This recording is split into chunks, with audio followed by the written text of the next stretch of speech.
لگتا ہے جین زی نے دنیا کا نیا سافٹ ویئر انسٹال کر لیا ہے. پہلے بنگلہ دیش، پھر نیپال اور اب بھارت. جہاں بھی انہیں لگا کہ ان کے فیوچر، رائٹس اور ان کی آواز خطرے میں ہے، انہوں نے صرف ایک ہی بٹن دبایا ہے: log out from silence, log in to protest. آج کی کہانی صرف بھارت کی نہیں ہے بلکہ پوری جین زی کی ہے. اور اس بار بھی یہ احتجاج صرف سڑکوں تک محدود نہیں رہا بلکہ اس نے مودی حکومت کے ایجوکیشن منسٹر دھرمیندر پردھان کے استعفے تک کا سفر طے کیا.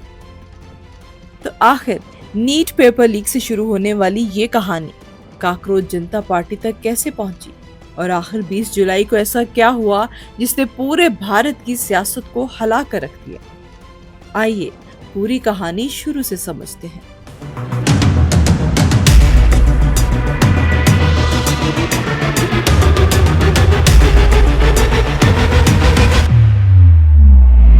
سیکنڈ مئی 2026 رات کے تقریباً 11 بج رہے تھے.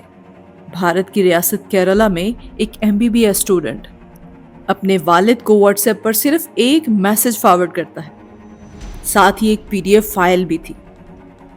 یہ کوسچنز کل کی نیٹ ایگزام میں آئیں گے، ہاسٹل کی گرلز کو بھی بھیج دیں. صرف ایک فارورڈ. اگلے 48 گھنٹوں میں یہی ایک میسج 22 لاکھ سٹوڈنٹس کی زندگی بدلنے والا تھا. اگلی صبح پورے بھارت میں نیٹ ایگزام شروع ہو گیا. یہ کوئی عام امتحان نہیں ہوتا، یہ وہ ایگزام تھا جو فیصلہ کرتا ہے کہ اگلا ڈاکٹر کون بنے گا. لاکھوں سٹوڈنٹس مہینوں کی محنت، لاکھوں کی کوچنگ اور ہزاروں خواب لے کر یہ ایگزامینیشن ہال میں داخل ہوتے ہیں.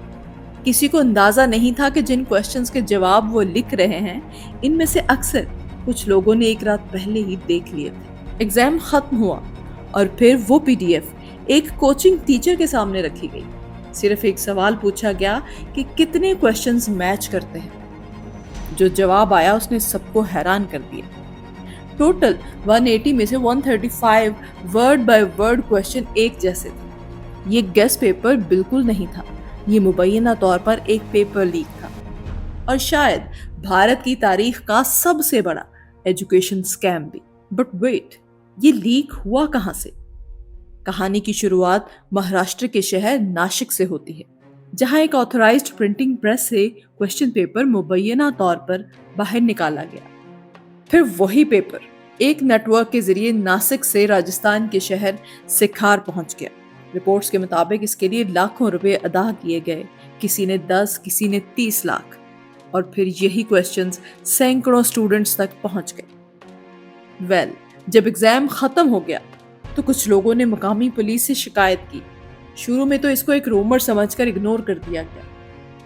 بعد میں معاملہ NTA، پھر راجستھان SOG اور آخرکار CBI تک پہنچ گیا. جیسے جیسے انویسٹیگیشن آگے بڑھی ایک بات واضح ہوتی گئی. یہ چند لوگوں کا فراڈ نہیں تھا بلکہ ایک پورا نیٹ ورک تھا. 12 مئی 2026 نیشنل ٹیسٹنگ ایجنسی ایک فیصلہ دیتی ہے: نیٹ ایگزام کینسل.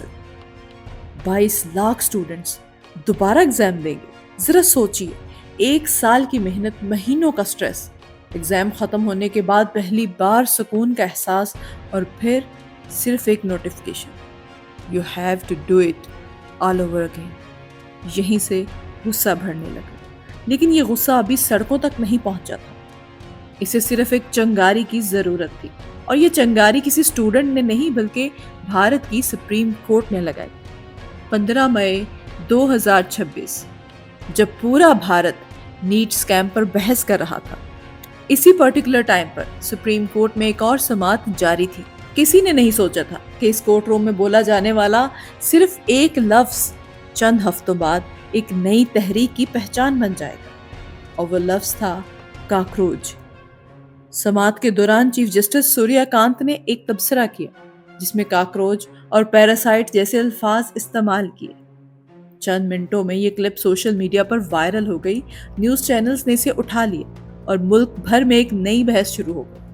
اگلے ہی دن چیف جسٹس نے وضاحت دی، ان کے مطابق یہ تبصرہ بھارتی نوجوانوں کے لیے بالکل نہیں تھا. بلکہ فیک ڈگریز کے ذریعے مختلف شعبوں میں آنے والے لوگوں کے لیے تھا۔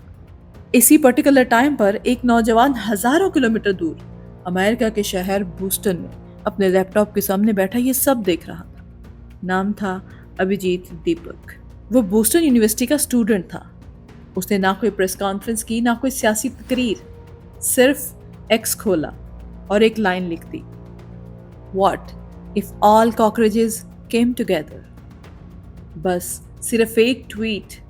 عام طور پر ایسی ٹویٹس چند گھنٹوں بعد غائب ہو جاتی، لیکن یہ ٹویٹ غائب نہیں ہوئی، یہ موومنٹ بن گئی۔ اسی دن ابھیجیت نے ایک ویب سائٹ بنائی، انسٹاگرام پیج بنایا، ایکس اکاؤنٹ بنایا اور نام رکھا کاکروچ جنتا پارٹی، CJP۔ یہ کوئی رجسٹرڈ پولیٹیکل پارٹی نہیں تھی، بلکہ ایک آن لائن موومنٹ تھی۔ شروع میں لوگوں نے اسے صرف ایک میم سمجھا اور ممبرشپ فارم بھی بہت فنی تھا۔ صرف 3 سوال: کیا آپ لیزی ہیں؟ کیا آپ گھنٹوں آن لائن رہتے ہیں؟ اور کیا آپ خود کو کاکروچ سمجھتے ہیں؟ اگر جواب ہاں میں تھا تو welcome to Cockroach Janta Party. Religion, caste, gender کچھ بھی میٹر نہیں کرتا تھا۔ یو نو واٹ، اصل حیرت اب شروع ہوتی ہے۔ 2 دن میں ہزاروں لوگ اس پیج سے جڑ گئے، چند ہی دنوں میں لاکھوں میں فالوورز پہنچ گئے اور پھر کروڑوں میں۔ ٹائم میگزین کے اکارڈنگ بھارت کے نوجوانوں کی قیادت میں شروع ہونے والی یہ کاکروچ موومنٹ صرف 2 ماہ میں ایک تنزیہ آن لائن مہم کے طور پر وجود میں آئی، لیکن بہت کم وقت میں ایک طاقتور عوامی اور سیاسی تحریک میں بدل گئی۔ لیکن سوال یہ تھا کہ کیوں لوگ ایک میم کے پیچھے اس طرح کھڑے ہو رہے تھے؟ کیونکہ اصل میں وہ اس میم کو فالو نہیں کر رہے تھے، اپنی فرسٹریشن کو فالو کر رہے تھے۔ نیٹ پیپر لیک، بار بار ہونے والے ایگزام اسکیم، ان امپلائمنٹ اور ایک ایسا سسٹم جس پر نوجوانوں کا اعتماد کم ہوتا جا رہا تھا۔ کاکروچ جنتا پارٹی ان سب غصوں کی ایک نئی زبان بن گیا۔ جون 2026، صرف چند ہفتے پہلے CJP صرف ایک انسٹاگرام پیج تھی، لیکن اب وہ سکرین سے نکل کر دلی کی سڑکوں پر آ چکی تھی۔ ابھیجیت دیپک امریکہ سے واپس آ گئے۔ اس کا کہنا تھا اگر نوجوانوں کی آواز بننی ہے تو صرف آن لائن کافی نہیں ہے۔ لوکیشن تھی جنتر منتر، بھارت میں احتجاج کی سب سے مشہور جگہ۔ شروع میں چند 100 لوگ آئے، پھر چند ہزار اور پھر اسٹوڈنٹس، ڈاکٹرز، انجینئرز، جاب ایسپیرنٹس، یہاں تک کہ پیرنٹس بھی اس احتجاج کا حصہ بننے لگے۔ مطالبہ صرف ایک نہیں تھا۔ ہاں، دھرمیندر پردھان کے استعفے کا مطالبہ ضرور کیا جا رہا، لیکن ساتھ ہی CJP نے ایگزامز ریفارم، اسٹوڈنٹس رائٹس اور ایگزامینیشن سسٹم میں اکاؤنٹیبلٹی کا مطالبہ بھی پیش کر دیا۔ اب بات صرف نیٹ کی نہیں رہی تھی، اب بات بہت آگے بڑھ چکی تھی۔ 28 جون، اس احتجاج کو ایک نیا چہرہ ملا، سونم وانگچک، وہی شخصیت جن کی زندگی سے متاثر ہو کر فلم 3 ایڈیٹ کا کردار فنسک وانگڈو تخلیق کیا گیا۔ تعلیم اور نوجوانوں کے مستقبل کے لیے برسوں آواز اٹھانے والے سونم اب طلبہ کے ساتھ کھڑے تھے، اور انہوں نے کاکروچ جنتا پارٹی کے ساتھ اظہار یکجہتی کے لیے ہنگر اسٹرائک شروع کر دی۔ 1 دن، 5 دن، 10 اور پھر 20 دن۔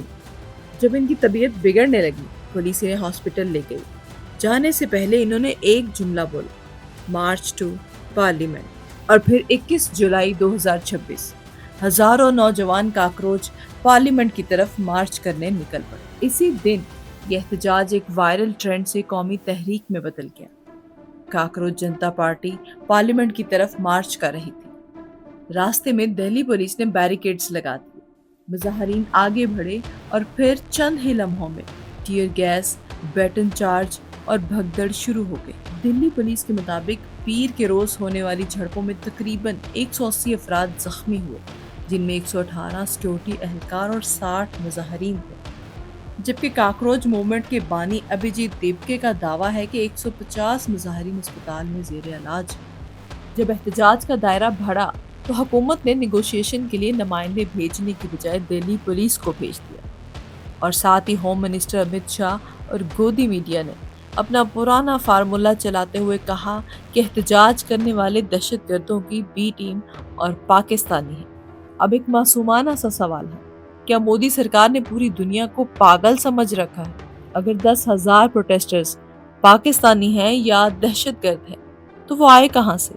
کہ آپ کی انٹیریئر منسٹری سو رہی تھی کہ ہزاروں آؤٹ سائڈر سرحد پار کر کے دہلی کے وسط میں جنتر منتر پر آ کر بیٹھ گئے؟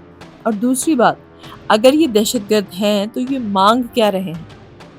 یہ دہشت گرد مانگ رہے ہیں انڈیا میں تعلیمی نظام میرٹ پر ہو، پیپر لیک نہ ہو اور بچوں کا مستقبل تباہ نہ ہو۔ جی ہاں، ویسے دہلی کی ان پروٹیسٹ نے مودی سرکار کو ایک بہت بڑا اور تاریخی سبق دیا ہے کہ یہ وہ جنریشن نہیں جو صرف ٹی وی دیکھتی ہو، اخبار پڑھتی ہو یا خاموشی سے ظلم برداشت کرتی ہو۔